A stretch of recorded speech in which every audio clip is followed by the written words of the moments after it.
नमस्कार, स्वागत है आपका। वक्त हो चला है प्राइम टाइम एक्सक्लूसिव का। मैं हूं आपके साथ आशा झा और आज प्राइम टाइम एक्सक्लूसिव में 24 की रार परिवार। जी हां, लोकसभा चुनाव 2024 के पहले मुद्दों की फहरिस्त में एक और मुद्दा जुड़ गया है।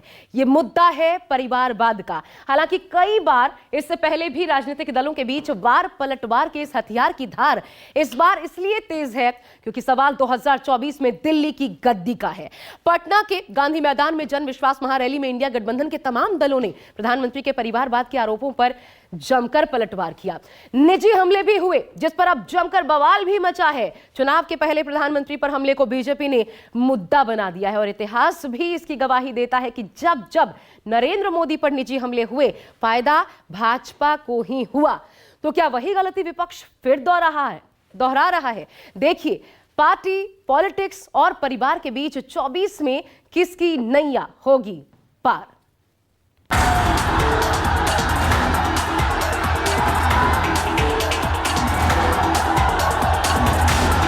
तुम्हारे पास परिवार नहीं है।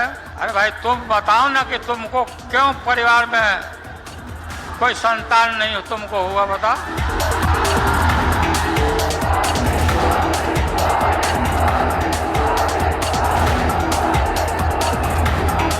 एक 140 करोड़ देशवासी, यही मेरा परिवार है।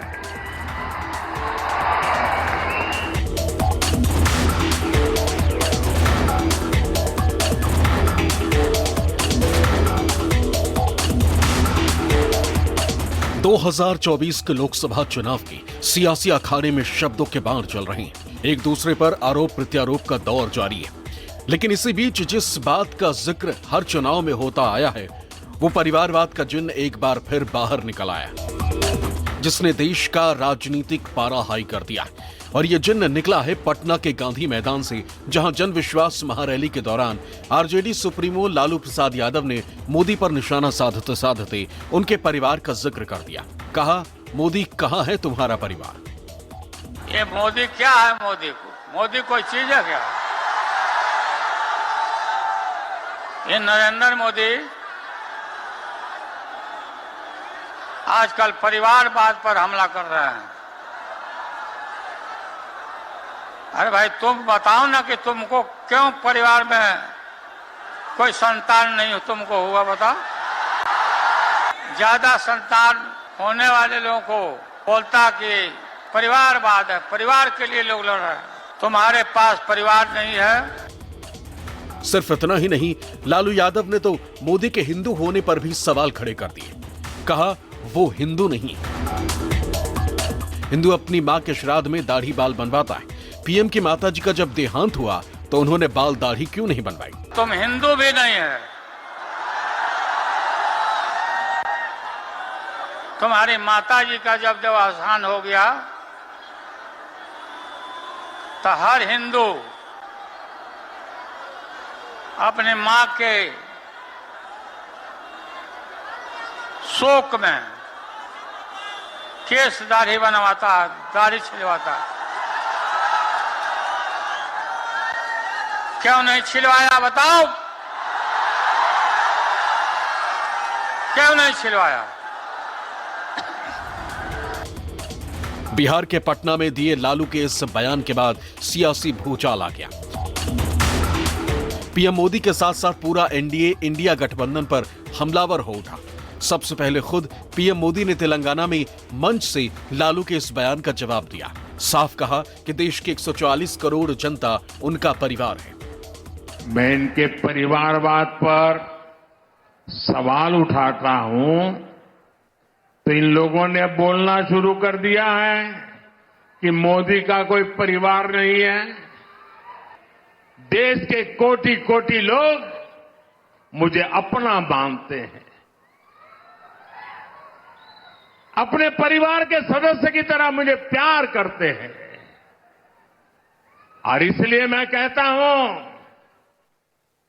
140 करोड़ देशवासी, यही मेरा परिवार है। इधर मोदी ने बयान दिया तो उधर पार्टी इंडिया गठबंधन पर हावी हो उठी। अमित शाह से लेकर राजनाथ सिंह और स्मृति ईरानी से लेकर जेपी नड्डा, साथ ही साथ बीजेपी के सभी नेताओं ने अपने एक्स अकाउंट पर अपने अपने नाम के साथ मोदी का परिवार लिख दिया, ये बताने के लिए कि देश की जनता ही मोदी का परिवार है। प्रधानमंत्री श्री नरेंद्र मोदी जी के लिए परिवार पूरा देश है। भाजपा के सभी कार्यकर्ताओं ने आज सोशल मीडिया के सभी प्लेटफॉर्म्स पर जो अपना प्रोफाइल लोगो है उसमें मोदी का परिवार शब्द, मोदी का परिवार शब्द ऐड कर लिया है। स्वतः स्फूर्त और उस भाव से प्रेरित होकर जो मोदी जी ने अपने जीवन के शुरुआत से लेकर मुख्यमंत्री बनने से लेकर प्रधानमंत्री बनने तक किया है। बीजेपी की आईटी सेल एक्टिव हो थी और 2019 में जिस तरह से मैं भी चौकीदार कैंपेन चलाया था, उसी तर्ज पर अब मोदी का परिवार कैंपेन चलाना शुरू कर दिया। उधर बीजेपी और विपक्ष में वार पलटवार का दौर शुरू हो गया। पटना में रैली में चाहे इनकी बकवास बहादुरी रही हो या अन्य जगहों पर इनकी जो बयान बहादुरी है, वो उससे एक बात साबित हो गई है कि इस कुनबे की मंडली और कुशासन की कुंडली वाले लोग जो है वो मोदी जी को कोसते कोसते मंजिल से कोसों दूर होते जा रहे हैं। You can see the enthusiasm among the public in Patna yesterday.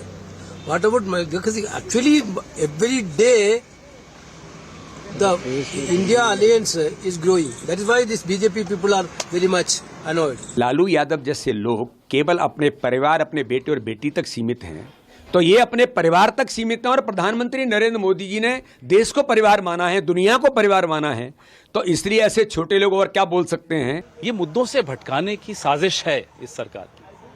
उनको कोई चिंता नहीं है कि हर घंटे एक किसान आत्महत्या करता है इस देश में, हर घंटे 2 नौजवान आत्महत्या करते हैं इस देश में। उनके परिवार के बारे में कोई चिंता है ही नहीं। होती तो शायद अपने बायो बदल के लिख देते किसान का परिवार, नौजवान का परिवार।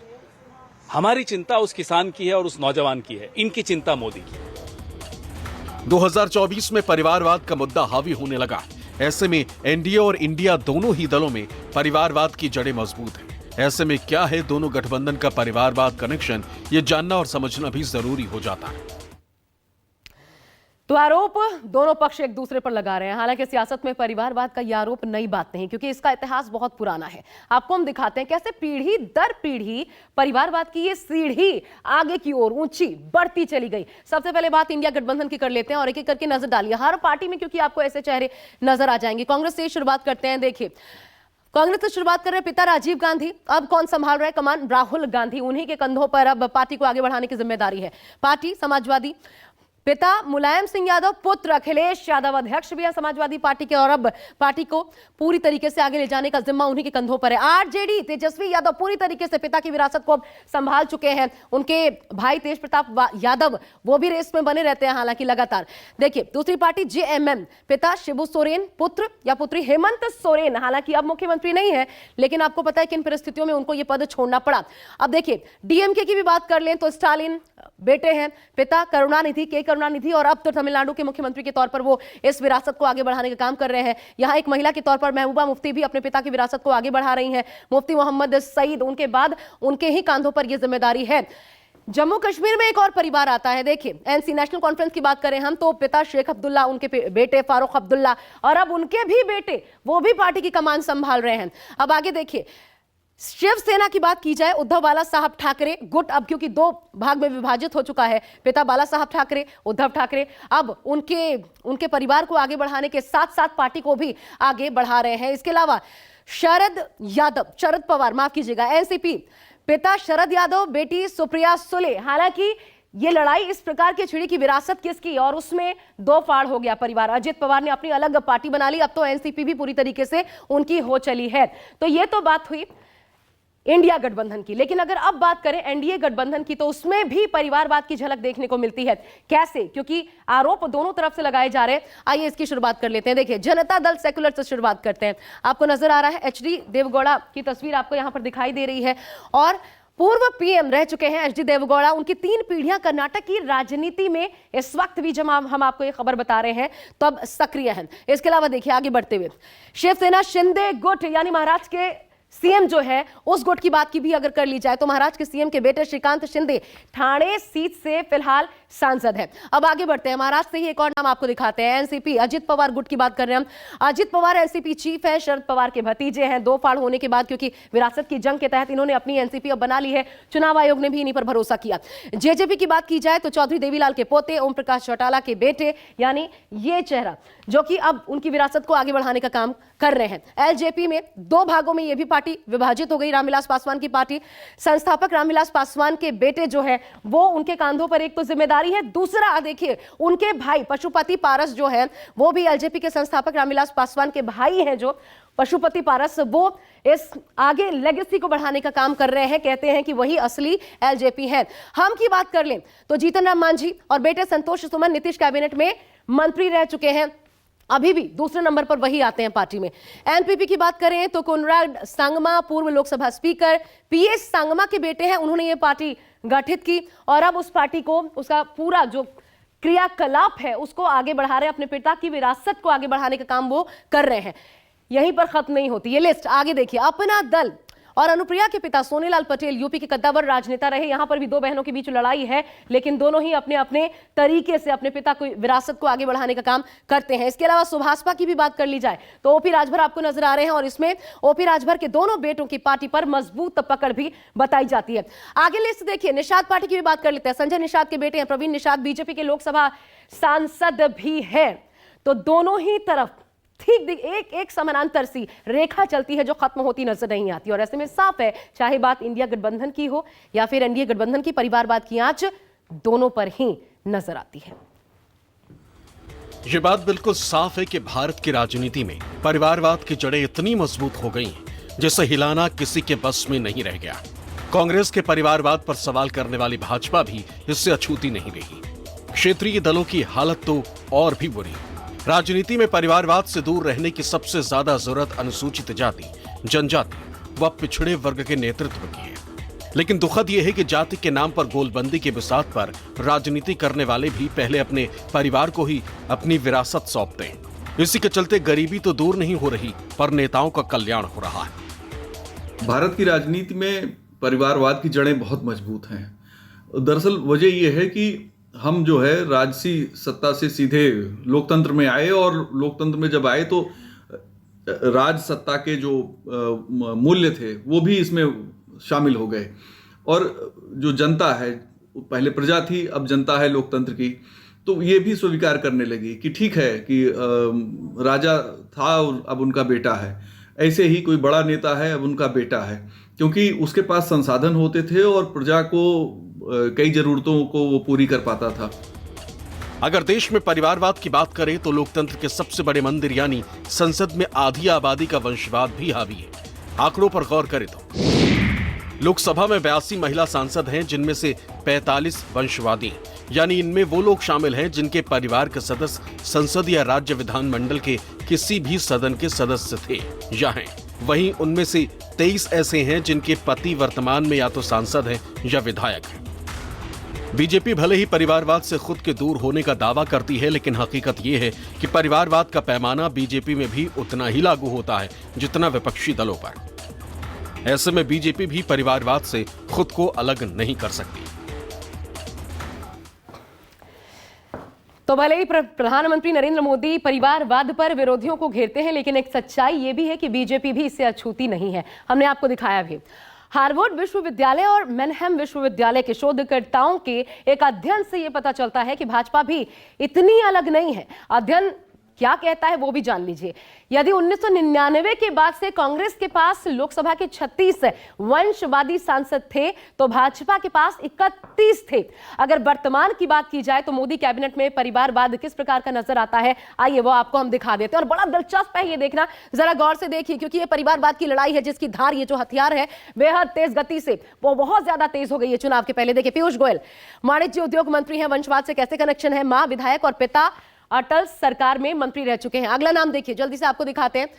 निर्मला सीतारमण वित्त मंत्री हैं, वंशवाद से कनेक्शन कैसे है, पति सास और इसके अलावा ससुर आंध्र की राजनीति में सक्रिय रहे। ऐसे ही परिवार से उनका रिश्ता जुड़ा, जिसके बाद अब वो भी उसी विरासत को आगे बढ़ा रही हैं।